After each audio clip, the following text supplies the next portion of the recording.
Welcome to The Explainer. Today, we're jumping into a single piece of legislation that is completely reshaping the future of money, and you guessed it, sparking a brand new kind of global conflict. So, picture this. It's the middle of 2025, and this law with a kind of unassuming name, the Ingenious Act, gets passed. Now, on the surface, it was all about regulating digital currencies, but what it really did was set off a global chain reaction, igniting a whole new battle for the future of money itself. And that really is the central question here. In Washington, and of course in Silicon Valley, it was celebrated as this huge step towards responsible innovation. But for a lot of the world, well, it looked like something else entirely. A new, much more sophisticated form of digital empire. The answer really just depends on who you ask. Okay, let's get into this. This pretty explosive accusation from Moscow gets right to the heart of the debate. And they weren't just being provocative, They were pointing to what they saw as a hidden mechanism inside this new law. So what exactly is the Genius Act? Right, so the law's official name is the Guiding and Establishing National Innovation for United States Stablecoins Act. That's a mouthful. It all boils down to regulating one specific thing, a type of digital asset called a payment stablecoin. So unlike Bitcoin or other cryptos that are all over the place, these are built for one thing, stability. Just think of them as digital tokens that are always worth exactly $1 because they're backed by real, super safe assets. They're basically meant to be used just like digital cash. What the act really did was bring order to a pretty chaotic market. It laid down 4 clear federal rules for anyone who wants to issue a US dollar stablecoin. And that first rule, that one is absolutely crucial. It says that the reserves have to be held in cash or, and this is the important part, U.S. Treasury bills. Boom. Just like that, the law creates a direct pipeline between the entire crypto world and U.S. government debt. And this is where that genius part of the name really comes into play. Back in the U.S., the act was seen as this brilliant strategic move, but it was celebrated for 2 very, very different reasons by 2 really powerful groups. You have Washington on one side and Silicon Valley on the other.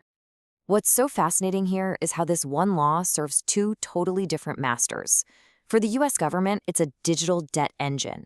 Think about it. Every time someone, anywhere on the planet, buys one of these regulated US dollar stablecoins, they are indirectly buying US government debt.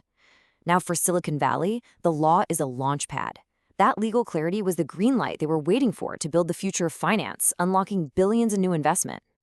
And that number, $37 trillion, is exactly why this is such a big deal. Finding new people to buy that much debt is a constant, massive national security issue. And the Genius Act? It just created a brand new, global, and totally voluntary source of demand for it. And we're not talking about small potatoes here. That demand is projected to be enormous.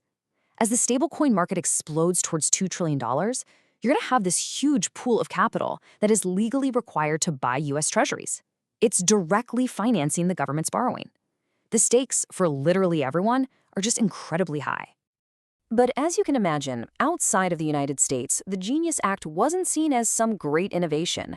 No, it was viewed as a strategic attack, a new kind of digital colonialism designed to force other countries to fund America's deficits. And this just lays out the fundamental conflict perfectly. The U.S. sees itself as providing stability and security. But the BRICS nations, we're talking Brazil, Russia, India, China, and their allies, they see it as being forced to hold America's IOUs. If the dollar gets hit with inflation, it's the foreign stablecoin holders who take the loss, while the U.S. government's debt just gets a little bit smaller.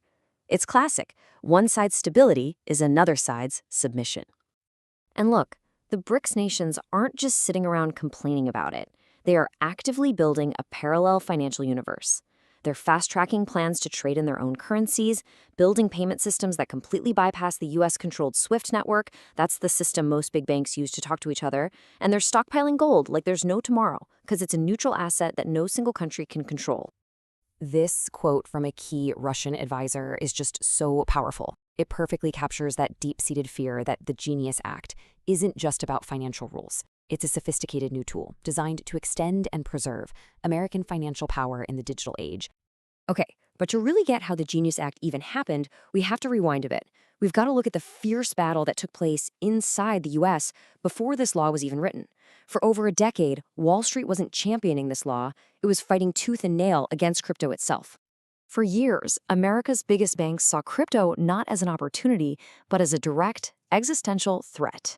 And they used their influence to spark lawsuits, enforcement actions, and all sorts of regulatory crackdowns, all designed to keep the crypto industry on the fringes, to keep it from ever getting the legal legitimacy it needed to go mainstream.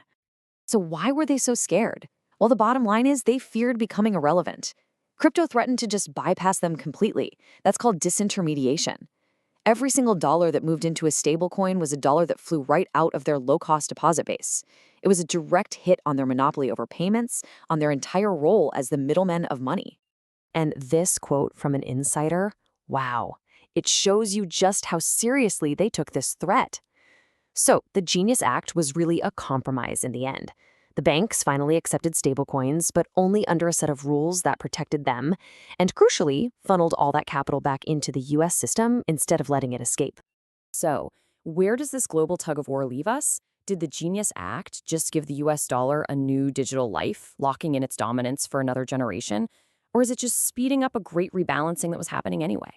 Now, if you look at the data here, it's really interesting. The trend is clear. The world has already been slowly but steadily moving away from depending on the dollar for over 2 decades.